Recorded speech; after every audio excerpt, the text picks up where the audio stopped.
Hey guys, I'm gonna be redoing a old cast iron wooden bench combo deal here. So basically, this guy's seen some better days. This wood's not real sturdy anymore. This particular one, we're actually going to kind of shorten it up. We're going to make it about half as wide. It's going to become more of a chair. And this person has a piece of an outhouse that their grandma had, and she had passed away, and so they want to salvage this. And the plan is to turn these into some backboards here, and we're actually going to extend up beyond the top of the bench. So we're going to see how that does with this has a curve to it, and this doesn't. So what we'll probably end up doing is just not putting this back, this top board on here. Maybe we still do it. We'll see. Yeah, so the first thing we got to do, and I kind of started and lifted up to do a video here, but we got to get all these old bolts and yep, almost lost my phone. All the old bolts and nuts, and get all the pieces off, and then we'll clean this up with a wire brush, repaint it black, and then I got to get the boards figured out, the plan for all these boards. So, alrighty, let's get disassembling. Well, there it is, almost completely disassembled.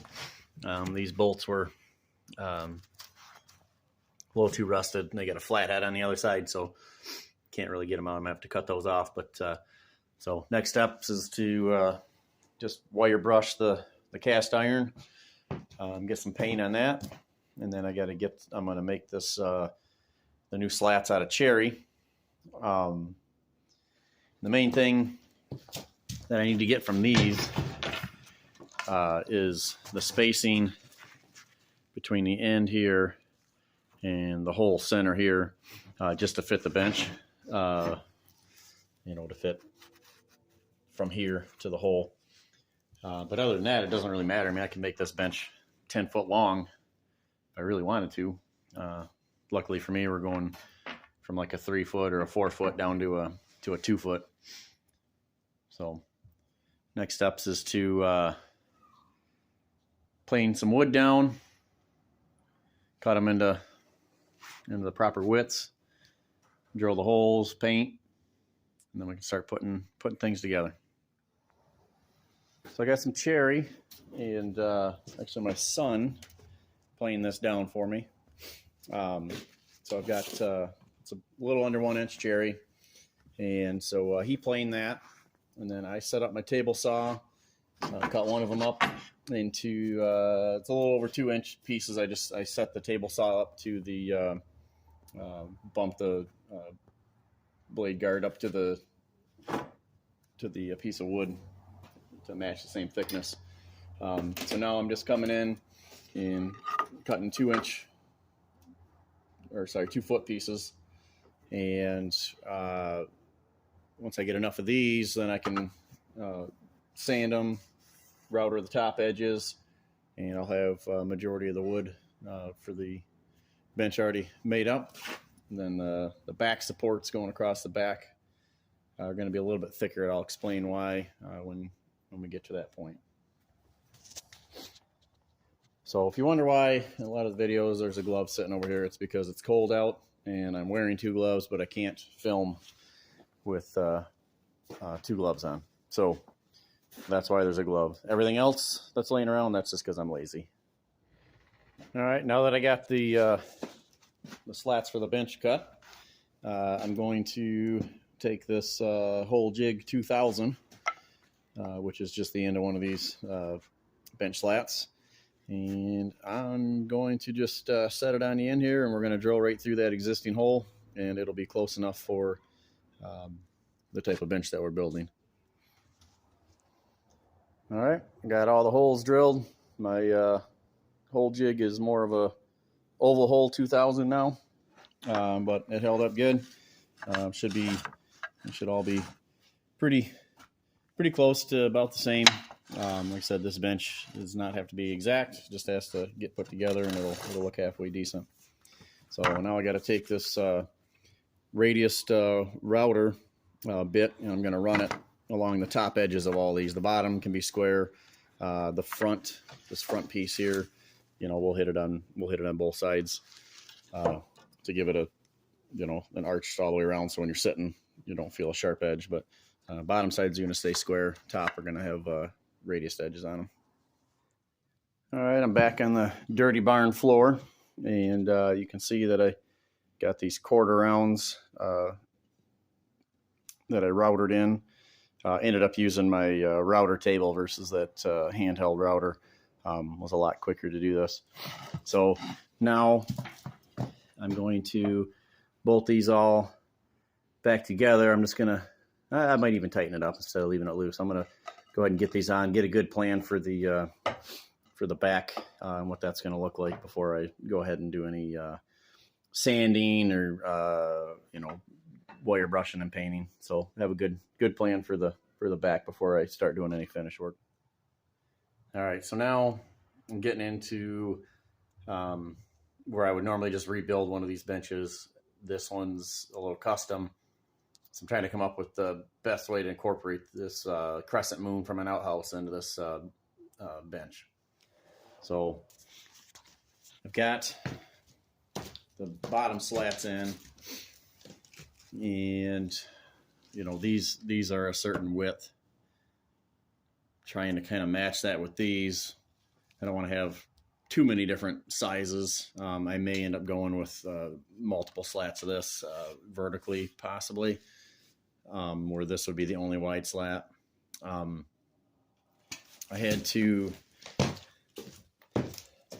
ended up mounting this board on the back side just to kind of help with this, with the angle here. And I got a bigger board I sandwiched in between. Put some longer lag screws in and sandwiched it. And I can probably take this, I could probably cut a board, one of these board bits off the back side of it and create and then I can have another slat for something. But what I'm thinking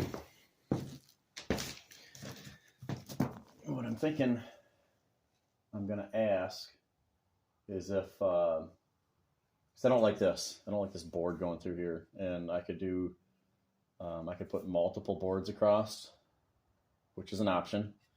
But I can't mount them here. So they would probably, start just inside and go across. And so basically make a pretty heavy duty board. Kind of actually liking that idea as I'm talking about it. And then you would have, strips of cherry in the crescent moon that would match the cherry here. What I was going to do was ask the customer if they had maybe some fabric or something that we could put in here that would remind them of their grandma. But man, I really like the thought of this is pine, and the actual crescent moon will actually be cherry, which would really tie it into here. So that's what we're going to do. I'm gonna fill this all in. So from here all the way across, it'll reinforce this board, and it's going to be strips of cherry inside of here. That'll tie this width up into the back plate or backboard, whatever you want to call it. So you'll have strips of that up here, and then I'll keep the back will be this the wider boards. I'll probably do something up here at the top. Definitely, soften these edges here with some, like a big radius or something. This will be radiused on these ends as well.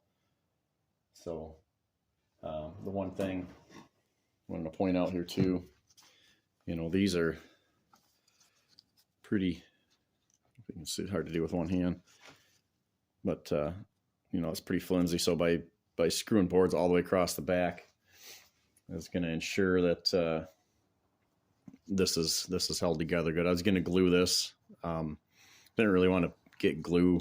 You know, I actually wanted to keep the patina on here, maybe just sand this a little bit. So that's going to be the plan. This is going to be the outhouse chair, I guess. Well, I had to do some bit of finagling. The bench was a little bit out of square. Some of these holes in the cast iron here were not drilled in the right spot. So some of these, like I believe this one here, I had to kind of oblong. And you know, you can see I got the same slats back here. I put them together tight because I didn't want it to look like this was mounted to the bench. Like I built this all the way up and then just mounted these boards to it. So it's a little bit, let's say, heavy on this end and, you know, lighter down here. I guess that's the challenge of, you know, trying to work some piece of wood in that wouldn't typically be part of this bench. So, but I got it. All the boards screwed into the back here. I ended up taking this board out of the bottom. I didn't need it once I had these in here, and then I was going to keep this slat that was here all the way across. But then I decided once I have all this mounted to the wood up top, this basically becomes one big solid piece of wood. So then I just utilized 3 of the holes. There's kind of too big of a gap down here. I could probably, and I may still put another one in here, just get a longer bolt and do the same thing over there. So I just got to kind of finish the top. You know, it looks pretty square and chunky. I think I'm going to come in here. You can see the line. Cut this out, and then router the edge, router this top edge, router all the way around. And then once it's built and I like it, then I'm going to disassemble and sand, paint, polyurethane, put some spar polyurethane on, and put it back together. So coming along pretty good. Well, I got these edges radiused in, kind of freehand, probably not perfect, but I didn't really have anything with that big of a radius that I could use to kind of trace out. Got the cord round on all the way up around, and so now looks a little bit softer. I think it's going to work out pretty good. I've done quite a bit of finish work on this bench since the last time I had video. Basically, I've got some stuff laser etched in here, clear coated. So I took it. I'm kind of taking things apart while still holding them together and clear coating. I wanted to make sure that I had clear behind this stuff. So I'm pulling it apart and clear coating. I'm going to put these back on, pull this off, sand this down, sand and clear coat the back side of this. And then all these screws on the back side here. I don't want to sand over top of those. So when I pulled these off, I sanded all this. And then when I pull, I'll put these screws back in to hold everything together, pull these out, sand the middle, put all the screws back in, and then I'll be able to clear coat the back side as well. So just trying to get clear on everything, and not just kind of clear the outside, because this will be outside, so every surface should have clear on it. All right, well, here's the finished product. Got a couple coats of polyurethane, spar polyurethane on it. I just hit these with Rust-Oleum after I wire brushed them, and then polyurethaned all these with the brush, sanded, and then put everything back together, and then did spray polyurethane just to get a nicer finish on it.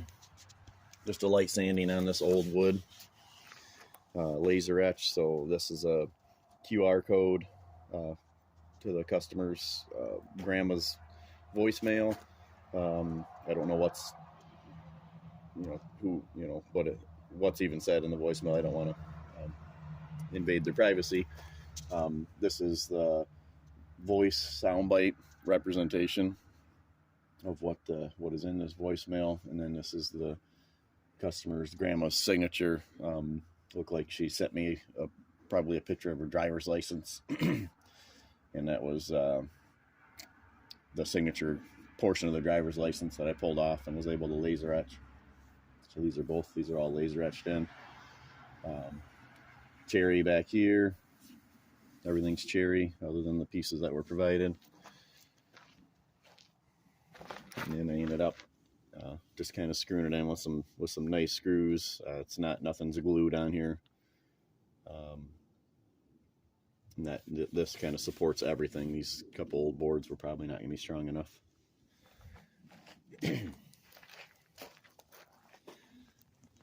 So that's how you take an old crappy bench and turn it into a custom memorial chair.